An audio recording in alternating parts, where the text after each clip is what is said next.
cette crise va conforter toute une partie de la population qui avait déjà pris ses distances avec le mode de consommation dominant, qui était dans le moins consommé mais le mieux consommé, typiquement en matière alimentaire, les choix pour le bio, pour les circuits courts, et pour lesquels ce public-là, qui dispose d'un bagage culturel souvent assez conséquent, la consommation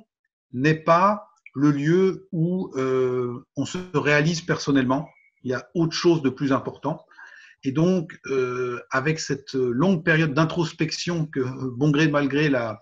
le confinement a permis, pas mal de gens qui étaient déjà dans cette démarche vont se voir confortés dans leur grille d'analyse en disant que tout ça, c'est une crise systémique, qu'il y a des enjeux écologiques derrière et qu'il faut repenser à l'essentiel, plus que jamais se concentrer sur le vrai sens des choses, quelque part. Et donc ça, c'est une population qui peut s'évaluer à 20 ou 30% de la population française, et donc qui va accélérer sa prise de distance avec la consommation dominante, la surconsommation, et qui va mettre en avant dans les mois qui viennent eh bien, d'autres exigences, et qui va exiger aussi que l'ensemble de la société se conforte sur à ce modèle-là. Sauf que l'ensemble des Français n'est pas dans cette démarche-là. On a toute une partie de la population qui, si on voulait utiliser un jeu de mots, va être pris entre le vouloir d'achat et le pouvoir d'achat. On avait déjà observé cela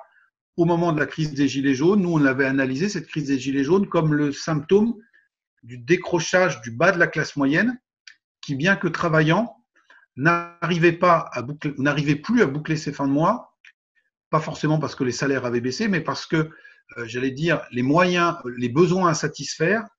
qui étaient promus en permanence par la machine économique, étaient sans cesse réévalués, rehaussés, et que compte tenu des niveaux de salaire et les postes occupés par ce public-là, on n'arrivait plus à faire face. On peut penser que tout ça n'a été qu'une répétition générale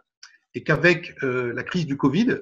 on va avoir des publics qui auront été quelque part frustrés de ne pas pouvoir consommer comme ils l'entendaient pendant toute cette période, qui vont vouloir le faire pour rattraper le temps perdu. On va le voir typiquement sur les loisirs, les vacances ou autres,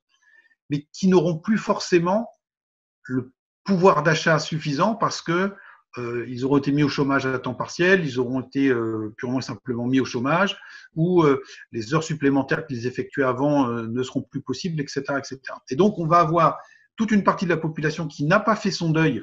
et qui continue de se réaliser dans la consommation, qui est très en phase avec le modèle qui a été pendant très longtemps vendu aux Français et aux Européens, et qui était le modèle dominant. Et puis d'autres, au contraire, qui… Voilà. Et donc, ces tendances-là, ce qui est intéressant, c'est qu'elles étaient déjà préexistantes, mais elles vont subir, de notre point de vue, comme un espèce de booster ou un coup d'accélérateur à l'occasion de cette crise du Covid. Et donc, ce ne sera pas uniquement des choses à interpréter en termes de pouvoir d'achat, de niveau de vie. J'allais dire, les indicateurs de l'INSEE seront très intéressants. On regardera, et le Secours catholique le fait très régulièrement, ce qu'il en est du taux de pauvreté.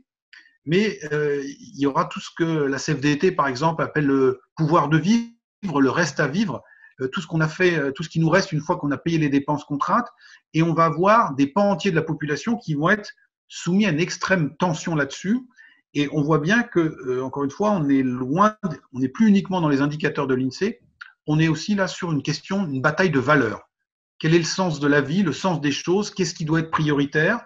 Et donc ça, c'est redoutablement dangereux